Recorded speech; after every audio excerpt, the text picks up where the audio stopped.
ہم تو نہیں کہتے تم 72، تم کہتے ہو ہم 72 میں ہیں، اور ایک جس کو 72 میں سے نکالا ہے وہ ہم ہیں.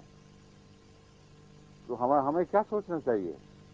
جنت سے نکل کے جہنم میں پڑے ہیں، یا محمد رسول اللہ صلی اللہ علیہ وسلم سچے ہیں اور جہنم سے نکل کے جنت میں آئے ہیں؟ یہ بحث ہے. لیکن اس بحث کے دوران میں ایک بات سمجھا دوں، مولویوں کی طرح ہم آنکھیں بند کر کے حدیثوں کے ظاہر کو نہیں پکڑتے، ہم ان کے مفہوم کو دیکھتے ہیں. اور میں نے بارہا اس بات پر روشنی ڈالی ہے کہ ہمارے نزدیک جب حضور صلی اللہ علیہ وسلم فرماتے ہیں کہ 72 ناری ہیں، تو ہرگز یہ مراد نہیں کہ 72 فرقوں سے منسلک ہر شخص نعوذ باللہ من ذالک جہنمی. یہ ایک ناراضگی کا اظہار ہے، ایک طرز کلام ہے، یہ بتانے کے لیے کہ ان فرقوں کے عقائد کا یہ حال ہے کہ اگر اس کو کڑی نظر سے دیکھا جائے تو ان میں کافرانہ باتیں داخل ہو گئی، اور ان کا عمومی انجام یہ ہوتا ہے. پھر دوسری اس میں پیشگوئی یہ ہے کہ ایسی ڈگر پر چل پڑیں گے کہ ان کی دنیا میں بھی جہنم کے آثار ظاہر ہو جائیں گے. ان کے لیے ہر قسم کے جلنے کی باتیں اور طرح طرح کی تکلیفیں اور عذاب. اور آج کے زمانے میں جو مسلمانوں کا حال ہو رہا ہے، ایک قسم کی آگ میں زندگی بسر کرنا ہے.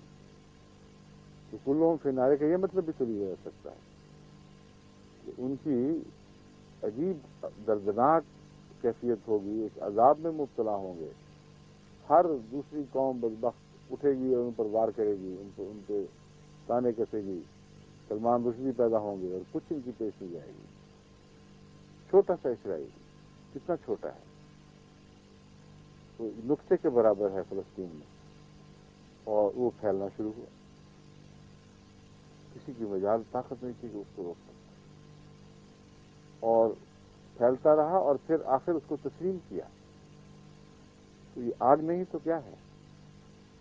تو میں اس کے معنی ہمیشہ یہ لیا کرتا ہوں، جو MGB کو غلطی سے یہ سمجھے اس کو سمجھاتا ہوں کہ یہ بات نامناسب اور ناجائز ہے. میرے نزدیک حضرت صلی اللہ علیہ وسلم کی امت کی طرف منسوب میں امت میں شامل خواہ کسی فرقے کی طرف منسوب ہوں، ان میں سے نیک لوگ بھی ہیں، پاک باز ہیں، ایسی خواتین ہیں جن کی زندگی پاکی کے ساتھ گزری، قرآن کی تلاوت کرنا، عبادتیں کرنا ان کا سیوا ہے، ان میں سچی خوابیں دیکھنے والی بھی ہیں.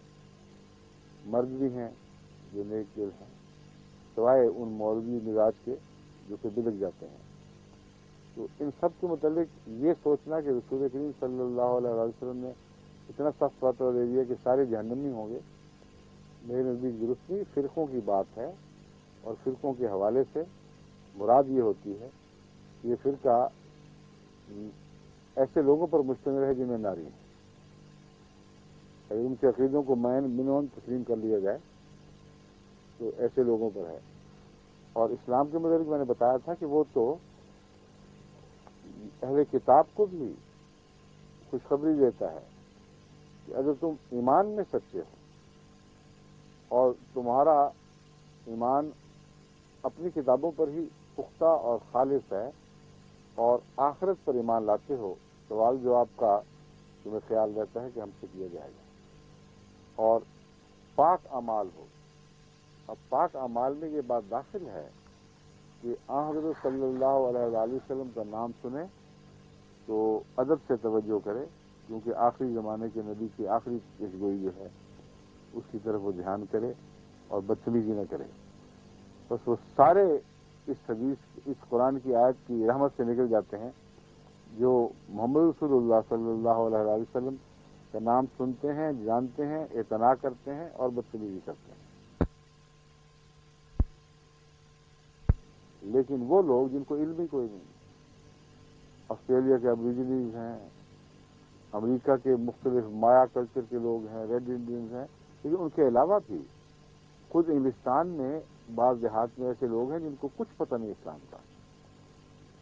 اگر خدا کے نزدیک وہ، ہمارا علم تو ناقص ہے، ہو سکتا ہے پتہ ہو، مسئلے بنتے ہوں، لیکن اگر اللہ کے نزدیک وہ صاف ستھرے لوگ ہیں، نیک اعمال ہیں اور حشر نشر پر ایمان رکھتے ہیں اور جانتے ہیں کہ ہمیں جواب دیں اپنے اعمال میں، تو قرآن تو ان کے متعلق بھی خوشخبری دیتا ہے، وَلَهُمْ أَجْرُهُمْ عِنْدَ رَبِّهِمْ وَلَا خَوْفٌ عَلَيْهِمْ وَلَا هُمْ يَحْزَنُونَ۔ ان کا اجر ان کے رب کے پاس ہے، ان پر کوئی خوف نہیں ہوگا، کوئی غم نہیں کریں گے وہ۔ تو یہ قرآنی آیت ہے جس کی روشنی میں میں اس حدیث کا ترجمہ کیا کرتا ہوں۔ اگر قرآن غیروں میں سے بھی اچھے تلاش کرتا ہے اور ان کو خوشخبری دیتا ہے کہ تم غم نہ کرو، تو محمد رسول اللہ صلی اللہ علیہ وسلم کی امت میں سے تو ہر فرقے کے ہر فرد کو یہ کہنا، یہ محمد رسول اللہ صلی اللہ علیہ وسلم کا منشا ہو ہی نہیں سکتا، یہ میرا استدلال ہے۔ بس ہم تو وہ نہیں کہتے، مگر یہ کہتے ہیں۔ یوسف صاحب سے پوچھ لیجیے، ان کی تفہیم یہ ہے کہ اس حدیث کی روح سے ایک کے سوا باقی کلیتاً جہنمی ہیں، اور یہ کہتے ہوں گے ہم وہ ایک ہیں، یا کہا کرتے تھے کبھی۔ اول اس موقف کو لے لیں، اگر یہ وہ ایک ہیں تو جو بات حضرت میرے صاحب کی طرف منسوب کی، اب اپنے طرف جب منسوب ہو رہی ہے تو کیا جواب ہے؟ آپ جب کہتے ہیں کہ آپ ایک ناجی ہیں اور باقی سارے فرقے 100% جہنمی ہیں، تو کیا آپ نے وہ بات نہیں کی جو حضرت مسیح علیہ السلام کی طرف منسوب کر رہے ہیں؟ اور اگر گھبراؤ اس بات سے اور کہو کہ نہیں ہم یہ نہیں کہتے کہ ہم ایک ہیں، ہم تو 72 کہتے ہیں اپنے آپ کو، تو 72 سے چلو یہی صحیح۔ پہلے ان 72 کے خلاف تم کہتے تھے میں ناجی، میں ایک باہر، یا میرا فرقہ باہر، اور یہ وہ ہیں۔ اب جب تم 72 میں شامل ہونا فخر کر رہے ہو تو محمد صلی اللہ علیہ وسلم کا فتویٰ سن لو، کہتے ہیں کلہم فی النار الا واحد، ایک ہو تو بچتے ہو، نجات کا راستہ ہی کوئی نہیں۔ بتاؤ 72 میں سے ہو کہ ایک ہو، لیکن کہتے پتہ کیا ہے؟ وہ سن لیجیے 72 میں سے کون ہے۔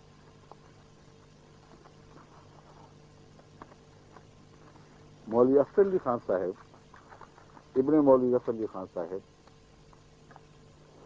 1952 میں جب احمدیوں کے خلاف تحریک چلائی گئی تو فخریہ طور پر زمیندار میں یہ اظہار فرماتے ہیں، مجلس عمل نے گزشتہ 1300 سال کی تاریخ میں، 1300 سال کی تاریخ میں دوسری مرتبہ اجماع امت کا موقع مہیا کیا ہے، ورنہ اس امت کو نصیب نہیں ہوا تھا کہ کسی بات پر اجماع کرے۔ یہ بھی عجیب جہلانہ بات ہے۔ حق کی باتیں ایسی کھلی جن پر ساری امت کا ہمیشہ سے اجماع رہا ہے، خدا کی توحید پر اجماع ہے، محمد رسول اللہ علیہ وسلم کی رسالت پر اجماع ہے، اور بہت سی نیک باتوں پر اجماع ہے، ان کو پتہ ہی نہیں۔ کہتے ہیں یہ مجلس احرار اگر پیدا نہ ہوتی، جس کو مجلس تحفظ ختم نبوت کا نام بھی دیا جاتا ہے، تو کہتے ہیں کہ یہ اجماع امت محمدیہ کو نصیب نہ ہوتا۔ 1300 سال کی تاریخ میں دوسری مرتبہ اجماع امت کا موقع مہیا کیا ہے، کیا بات ہے مجلس عمل کی۔ آج مرزائے قادیان کی مخالفت میں امت کے 72 فرقے متحد و متفق ہو گئے۔